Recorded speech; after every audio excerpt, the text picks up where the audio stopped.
नमस्ते बच्चों।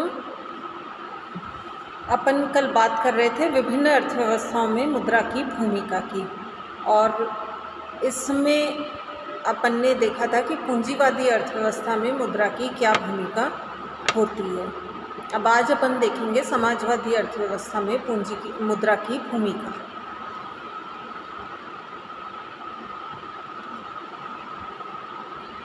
अपन ने ये देखा अभी पहले जब अपन इसकी भूमिका की बात कर रहे थे, थोड़ा इंट्रोडक्शन जब अपन ने देखा था तो उसके अंदर अपन ने ये देखा था कि ये आदेश आश्रित अर्थव्यवस्था यानी कमांड इकोनॉमी या समाजवादी अर्थव्यवस्था, और जिसका कि चरम रूप हमारे साम्यवादी अर्थव्यवस्था में होता है।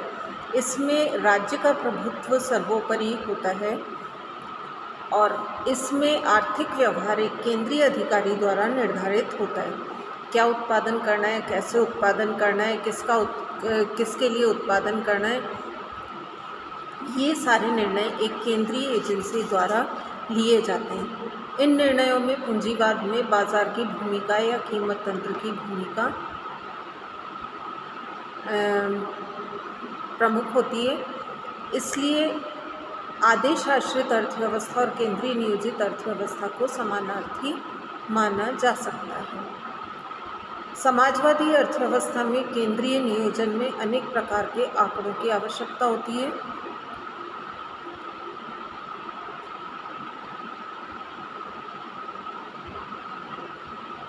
और इतने आंकड़ों का परस्पर ठीक रूप से समायोजन करना और समन्वय बैठाना भी कठिन होता है। आंकड़ों में भी निरंतर सुधार होता रहता है और लोगों की रुचियां, श्रम की पूर्ति और तकनीकी परिवर्तनों के बारे में भावी अनुमान लगाने भी हमारे लिए आवश्यक होते हैं, लेकिन ये काम इतना आसान नहीं होता है। यही कारण है कि व्यवहार में एक के बाद एक समाजवादी अर्थव्यवस्थाओं का अंत होता चला गया।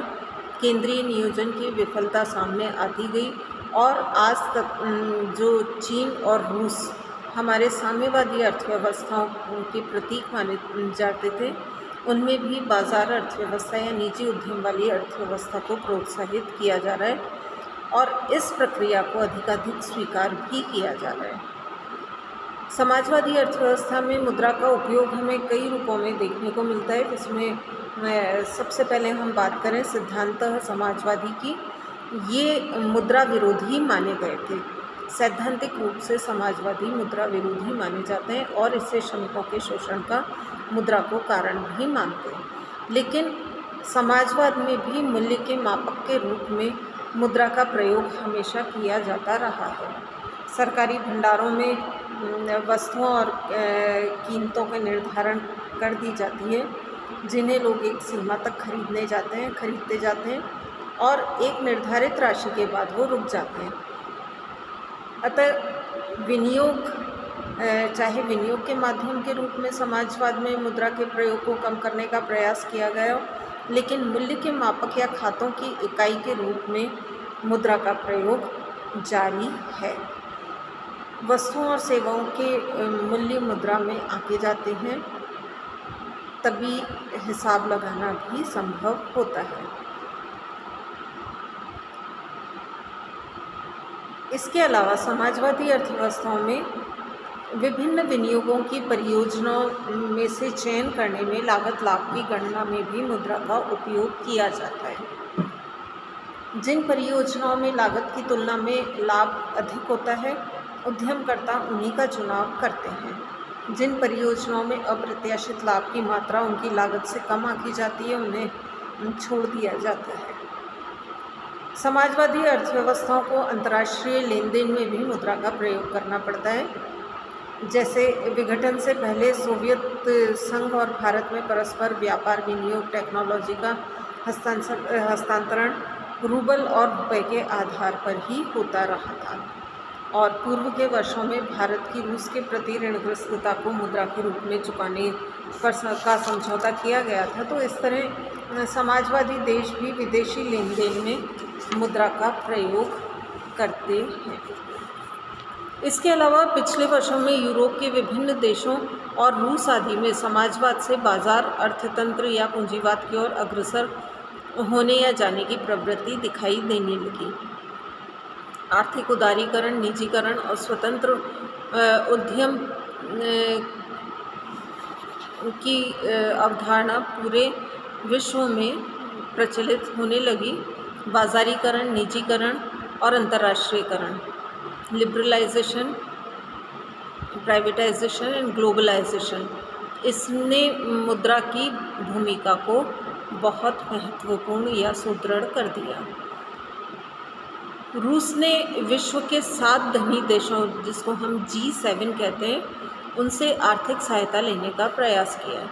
तो बदली हुई परिस्थितियों में पहले के समाजवादी देशों में कीमत तंत्र का उपयोग बढ़ने के कारण अब मुद्रा का महत्व अधिक हो गया है।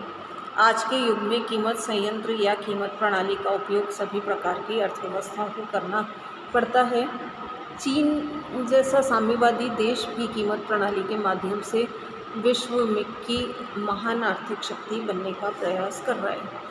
उसका माल विदेशी बाज़ारों में काफ़ी पसंद किया जा रहा है। दोहा सम्मेलन में नवंबर 2001 में उसके विश्व स्वास्थ्य संगठन में शामिल होने से वह विश्व व्यापार में अपनी अधिक सक्रिय भूमिका निभा रहा है।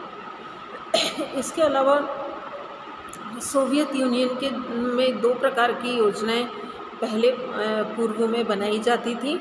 एक तो उत्पादन की योजना और दूसरी वित्तीय योजना। उत्पादन योजना भौतिक रूस में होती थी, भौतिक रूप में होती थी, जिसके लिए विभिन्न इनपुट की मात्राओं और आउटपुट की मात्राओं का उपयोग किया जाता था। इसमें योजनाधिकारी के निर्णय काम करते थे। लेकिन वित्तीय नियोजन को मुद्रा में तैयार किया जाता था, जिसमें कीमतें, कर, सरकारी कर्ज आदि का समावेश होता था। तो इस प्रकार समाजवादी अर्थव्यवस्था में भी मुद्रा का प्रयोग किया जाता है। मैनेजर मौद्रिक लागतों और मौद्रिक प्राप्तियों के अंतर को अधिकतम करने पर ही कार्यकुशल माने जाते हैं, लेकिन कीमत प्रणाली नियोजन के सहायक के रूप में काम करती है। इसका समाजवाद में वह स्थान नहीं होता जो पूंजीवाद में दिशा निर्देश के रूप में होता है। लेकिन प्रोफेसर AP लर्नर का मत था कि बिना मुद्रा पर आधारित कीमत प्रणाली की दशा एक जटिल अर्थव्यवस्था के लिए उचित किस्म की कार्यकुशलता के साथ काम कर पाना असंभव होता है। इसलिए समाजवाद को भी नियंत्रित किस्म की कीमत प्रणाली आर्थिक क्रिया की कुशल मार्गदर्शक होती है और उसके साथ ही निजी एकाधिकार और संपत्ति जन्य आमदनियों से उत्पन्न होने वाली विकृतियों को भी दूर कर देती है। इस तरह समाजवाद में कीमत प्रणाली नियंत्रित रूप से काम करती है। पूंजीवाद में कीमत प्रणाली स्वामी होती है, जबकि समाजवाद में वह सेवक हो जाती है। तो इस प्रकार समाजवाद में कीमत प्रणाली समाप्त नहीं होती, लेकिन इसका स्वरूप जरूर बदल जाता है। कोई भी सामाजिक अर्थव्यवस्था मौद्रिक अर्थव्यवस्था तो रहेगी ही, ये GM होम का मत था। तो कुल मिलाकर हम देखें तो हम ये कह सकते हैं कि समाजवादी देशों में भी पूंजी संग्रह, विदेशी व्यापार, विदेशी निवेश और अंतर्राष्ट्रीय आर्थिक संबंधों को बढ़ाने में मुद्रा का उपयोग किया जाता है। जब पूंजीवादी देशों से उनका संपर्क होता है तो उन्हें भी अर्थव्यवस्था के संचालन में आवश्यक फेरबदल करना पड़ता है, और इसीलिए कहना सही है कि आज पूंजीवादी और समाजवादी अर्थव्यवस्थाएं कीमत प्रणाली और मुद्रा के माध्यम से एक दूसरे के समीप आ रही हैं, न कि एक दूसरे से दूर जा रही हैं। मुद्रा के प्रयोग अर्थव्यवस्था के प्रत्येक क्षेत्र में व्यापक रूप से होने लगा है। उत्पादन, उपभोग, विनिमय, बचत, निवेश, आयात निर्यात, सरकारी बजट, अंतर्राष्ट्रीय आर्थिक संबंध, पूंजी निर्माण, आर्थिक कल्याण, आर्थिक विकास, इनकी प्रक्रिया में मुद्रा में पूंजीवाद और समाजवाद की श्रेणियाँ एक दूसरे के समीप आने लगी हैं। तो ये समाजवाद में मुद्रा की भूमिका थी। अब हम बात करें मिश्रित अर्थव्यवस्था में मुद्रा की भूमिका। आधुनिक अर्थव्यवस्थाएं अगर हम देखें तो मिश्रित किस्म की अर्थव्यवस्थाएं मानी जाती हैं। मिश्रित अर्थव्यवस्था 2 रूपों में मिश्रित होती है। एक तो उत्पादन के साधनों के स्वामित्व के आधार पर, जिसके द्वारा अर्थव्यवस्था में सार्वजनिक क्षेत्र और निजी क्षेत्र दोनों एक साथ पाए जाते हैं। सरकार के द्वारा आर्थिक नीति में इनके कार्य क्षेत्रों को अलग अलग निर्धारित किया जा सकता है। दूसरे रूप में वस्तुओं और सेवाओं के बाज़ार स्वतंत्र और नियंत्रित दो किस्मों के हो सकते हैं। स्वतंत्र बाज़ार में मांग और पूर्ति के आधार पर निर्णय लिए जाते हैं और नियंत्रित बाज़ार में सरकार द्वारा कीमत नियंत्रण या वितरण नियंत्रण या राशनिंग का उपयोग किया जाता है। मिश्रित अर्थव्यवस्था पूंजीवाद और समाजवाद दोनों के मिश्रण से बनती है, इसलिए काफ़ी लचीली होती है। इसमें आर्थिक नियोजन पाया जा सकता है और नहीं भी पाया जा सकता है। अब हम देखें कि मिश्रित अर्थव्यवस्था के अंतर्गत आर्थिक मुद्रा का महत्व क्या है।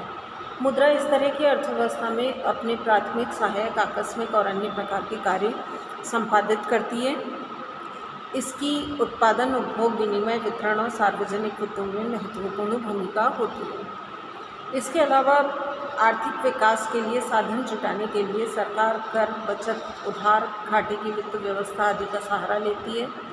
विदेशों से अधिक मात्रा में कर्ज लेने से देश में विदेशी ऋण ग्रस्तता बढ़ जाती है, जिससे ब्याज और मूलधन की अदायगी का वार्षिक भार बढ़ जाता है। इसके लिए निर्यात बढ़ाना ज़रूरी हो जाता है। ये सारे कार्य मुद्रा के माध्यम से संपन्न किए जाते हैं।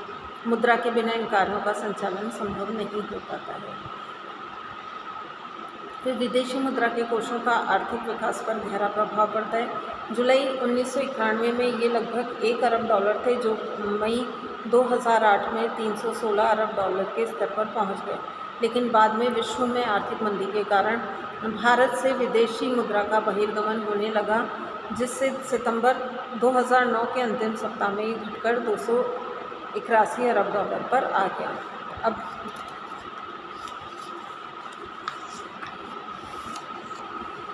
इसके अतिरिक्त भारतीय शेयर बाज़ार में विदेशी संस्थागत निवेशकों के द्वारा पोर्टफोलियो विनियोग के बढ़ने से शेयरों की कीमतों पर प्रभाव पड़ता है। अब भारत में विदेशी निजी निवेश भी बढ़ रहा है।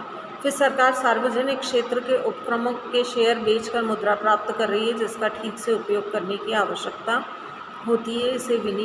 इसे डिसइन्वेस्टमेंट या